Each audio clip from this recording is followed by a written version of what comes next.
Welcome back ناظرین، کچھ بات کر لیتے ہیں ہیلتھ سیکٹر میں ڈینگی کے حوالے سے۔ ڈینگی خطرناک حد تک پھیلتا دکھائی دے رہا ہے اور خطرے کی گھنٹی بجا دی ہے۔ خاص طور پر کراچی میں سب سے زیادہ کیسز رپورٹ ہو رہے ہیں، مزید 161 کیسز رپورٹ ہوئے ہیں۔ ڈسٹرکٹ سینٹرل کے اندر جو ڈسٹرکٹ سینٹرل ہے وہ سب سے زیادہ متاثر نظر آ رہا ہے، اور جو 12,000 ڈینگی کے مریض ہیں ان کا تعلق بھی کراچی سے، جو بیشتر کا تعلق ہے وہ کراچی سے بتایا جا رہا ہے۔ کراچی اس وقت ہاٹ سپاٹ قرار دے دیا گیا ہے، اور کچھ خبریں یہ بھی سامنے آ رہی ہیں جو نجی ہاسپٹلز ہیں وہاں پر آئی سی یو اور ایمرجنسی وارڈ بھی فل ہو چکے ہیں، بیڈ نہیں ہیں۔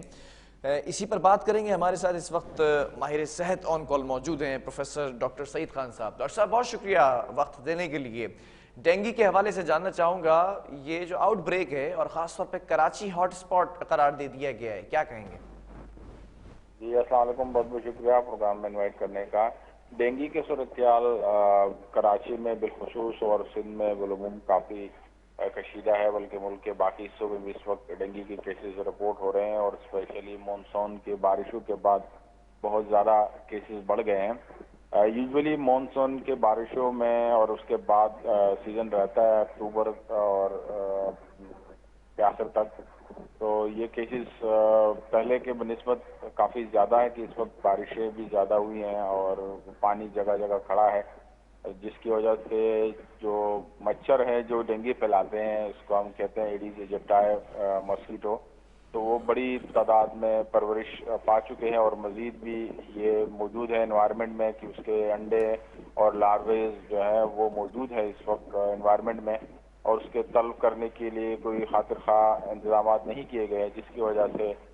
یہ ڈینگی پھیل رہا ہے۔ انفرادی طور پہ اور اجتماعی طور پہ ضرورت تھی کہ اس طرح کے جو مچھر کے وار ہے اس سے بچنا ضروری تھا، لیکن انفارچونیٹلی اس سے نہیں بچا جا سکا، جس کی وجہ سے یہ نمبرز بڑھ رہے ہیں، اور آئندہ آنے والے دنوں میں مزید بڑھیں گے، کیونکہ بہت سارے کیسز تو رپورٹ ہی نہیں ہوتے، یا ڈیٹا جو ہے گورنمنٹ کے اس میں وہ شامل نہیں ہوتا، تو ریئل نمبر کئی گنا زیادہ ہے جو ابھی رپورٹڈ کیسز ہیں۔ ٹھیک ہے ڈاکٹر صاحب، ہاسپٹلس کی کیا اس وقت صورتحال ہے؟ کیا ایمرجنسی نافذ کی گئی ہے؟ ہاسپٹلز میں کافی رش ہے، پہلے سے کووڈ کی وجہ سے کافی تقریباً گزشتہ 3 سالوں سے ایمرجنسی ہی ہے، وہاں پہ ہر وقت جو ہے عملہ اویلیبل رہتا ہے، لیکن کرنٹ جو ڈینگی کے ایپیسوڈ آیا ہے اس سے مزید پریشر بڑھا ہے ہاسپٹلز پہ، اور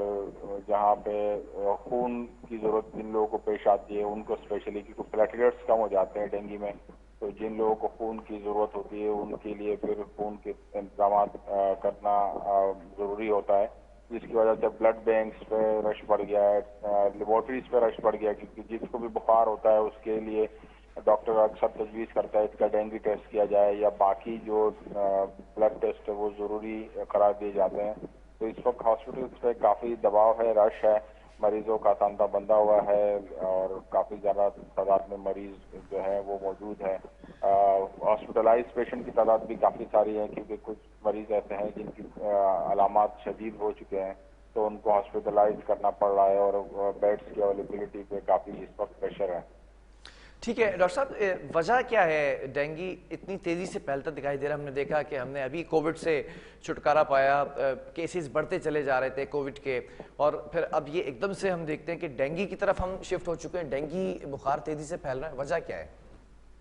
یہ 2-3 بڑے وجوہات ہیں۔ اصل میں ڈینگی ماسکیٹو سے پھیلتا ہے۔ ایک تو کلائمیٹ چینج اوور آل دنیا بھر میں بالعموم اور پاکستان میں بالخصوص اس کے کافی اثرات ہیں، جس کی وجہ سے سیلاب اور فلڈ اور بارشیں بہت زیادہ بھی ہو رہی ہے اور ان یوزول بھی ہو رہی ہے۔ کراچی میں اسپیشلی اس کا ایفیکٹ دیکھنے میں آیا ہے کہ جو نیچرل چیزیں تھی جو ماسکیٹو کو کنٹرول کرتی تھی، اگر آپ بچپن میں آپ کو یاد ہے تو یہ ڈریگن فلائز اڑا کرتی تھی یہاں پہ، اس طرح کے درخت ہوتے، تو یہ مچھروں کو کنٹرول کرتی تھی۔ یہ ایسے حشرات ہوتے ہیں جو مچھر کو نیچرلی کھا جاتے ہیں، ایک ڈریگن فلائی دن میں 100 مچھر کھاتی ہے، تو اب آپ کو اس طرح کی ڈریگن فلائی نظر نہیں آتی، یا کچھ خاص پلانٹس ہوتے ہیں جو نیچرلی ریپیلنٹ ہوتے ہیں ماسکیٹو کے، تو یہ نیچرل انوائرمنٹ بھی چینج ہوا جس سے ایکو سسٹم ڈسٹرب ہوا اور ماسکیٹوز جو ہے اس کی پرورش زیادہ ہو رہی ہے. پھر جس طرح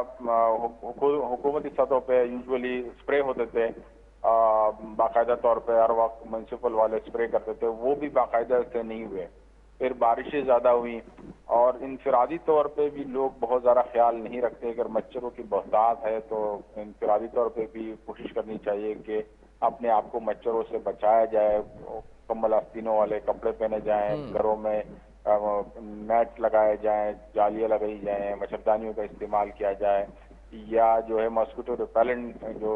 کیمیکلز ہیں اس کو لوشن لگایا جائے. تو اس طرح کے اقدامات نہ ہونے کی وجہ سے مچھر انوائرمنٹ میں بہت سارے موجود ہیں, اور ان مچھروں کے بارے میں یہ خیال کیا جاتا ہے کہ یہ 2 سے 3 ہفتے ایک مچھر زندہ رہتا ہے,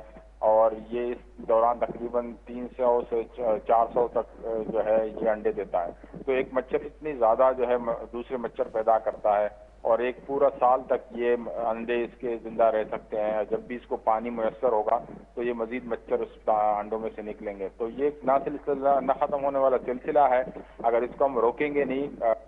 انفرادی طور پہ, اجتماعی طور پہ, تو یہ نمبرز مسلسل بڑھتے چلے جائیں گے. تو ہمیں چاہیے کہ اپنے انفرادی کوششیں بھی کریں اور اجتماعی بھی کریں, اور گورنمنٹ کو بھی چاہیے کہ اپنے جو اقدامات وہ اٹھا رہی ہیں اس کو مزید اس میں تیزی لے کے آئیں کہ جلد سے جلد اس بیماری پہ قابو پایا جا سکے.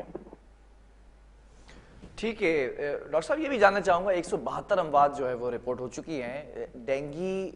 کے اگر فیور کی بات کی جائے اس حد تک جان لیوا ہونے کی کیا وجہ ہے؟ ہر 4 میں سے ایک مریض بیمار ہوتا ہے جس کو ڈینگی متاثر کرتا ہے, اور وہ ایک شخص سیویئر بیمار بھی ہو سکتا ہے اور مائلڈ بیماری بھی ہو سکتی ہے. کیونکہ ڈینگی کے انفیکشن میں پلیٹلیٹس کے نمبرز کم ہو جاتے ہیں, اور جن مریضوں کے پلیٹلیٹس نمبر کم ہو جاتے ہیں ان کو بر وقت طبی امداد ضروری ہے کہ ان کو ہاسپٹلائز کیا جائے, ان کو ڈرپس چڑھایا جائے, اور اگر مزید پلیٹلیٹس کے نمبر کم ہو تو ان کو خون چڑھانے کی بھی نوبت آ سکتی ہے. تو اکثر یہ دیکھا گیا کہ لوگ گھر میں سیلف میڈیکیشن کرتے ہیں, اور وہ کوشش یہی کر رہے ہیں کہ عام بخار ہے یہ صحیح ہو جائے گا, عام ٹوٹکے استعمال کرتے ہیں, وہ ڈاکٹر کے پاس نہیں جاتے, یا اگر ان کو ضرورت پیش آتی ہے بلڈ کی تو وہ بہت دیر ہو چکی ہوتی ہے, جس کی وجہ سے اموات میں اضافہ ہو رہا ہے. اگر بر وقت ڈاکٹر کے پاس رجوع کر لیا جائے اور بلڈ اگر کی ضرورت پیش آ رہی ہے تو اس کو ٹرانسفیوز کیا جائے تو کوئی وجہ نہیں ہے کہ اس طرح کی زندگی قیمتی زندگی ہم بچا نہ پائیں. لوگوں کو چاہیے کہ بر وقت اپنا ٹیسٹ کریں, اسپیشلی پلیٹلیٹس ٹیسٹ کے لیے جو CBC کا ایک ٹیسٹ آتا ہے وہ لازمی چیک کریں اپنا کہ پلیٹلیٹس خاصہ خطرناک حد تک کم تو نہیں ہو رہے ہیں, اور اگر گھر میں وہ اپنے آپ کو مانیٹر کر لیں تو بھی کافی حد تک زیادہ خطرناک بیماری سے بچا جا سکتا ہے. لیکن سیلف میڈیکیشن کو اوائڈ کرنا چاہیے, ڈاکٹر سے بر وقت رجوع کرنا چاہیے, اور ٹیسٹ کے ذریعے ڈینگی کے علامات کو کنفرم کرنا چاہیے کہ یہ ڈینگی ہے, اور پھر پلیٹلیٹس کو اسپیشلی مانیٹر کرنا چاہیے. ٹھیک ہے ڈاکٹر صاحب, کراچی کی تو ہم نے بات کی, اگر ہم پورے پروونس کی بات کریں اور سیلاب سے متاثر ہونے والے علاقوں کی بات کریں, وہاں پر ڈینگی کی کیا صورتحال ہے؟ جو فلڈ والے ایریا ہیں وہاں تو پہلے سے کافی حالت خراب ہے, لوگوں کے گھروں پہ گھر نہیں ہے, سروں پہ چھت نہیں ہے, کھانے کو کھانا نہیں ہے, اور پیروں میں اکثر لوگوں کے چپل نہیں ہے, پانی کے اندر ابھی رہ رہے ہیں. تو بہت ساری بیماریاں وہاں پہ موجود ہے اس وقت. پیٹ کی بیماریاں ہیں, سانس کی نالی کی بیماریاں ہیں, جلد کی بیماریاں ہیں. اتنے میں کیونکہ یہ سیزن ڈینگی اور ملیریا کے مچھروں کا ہے تو وہاں پہ مچھروں کی بہتات ہے. پانی, کیونکہ یہ مچھر وہاں پلتے ہیں جہاں پانی ہوتا ہے, وہاں پانی ہی پانی ہے, تو یہ مچھر وہاں پل رہے ہیں. اور کیونکہ وہاں پہ ایسے کوئی انتظامات نہیں کہ ان کو مچھروں کو اسپرے کیا جائے یا وہاں پہ مچھردانیاں وافر مقدار میں موجود ہوں, تو وہاں پہ اور زیادہ حالات اس وقت خراب ہیں, اور مچھر کی وافر مقدار ہے, جگہ جگہ مچھر ہیں. تو وہاں پہ بھی رپورٹس آ رہی, اسپیشلی ملیریا کی کیسز زیادہ رپورٹ ہو رہے ہیں اور ڈینگی کے کیسز بھی آ رہے ہیں. لیکن کیونکہ وہاں پہ بہت سارے اور وبائی امراض اس وقت موجود ہیں, تو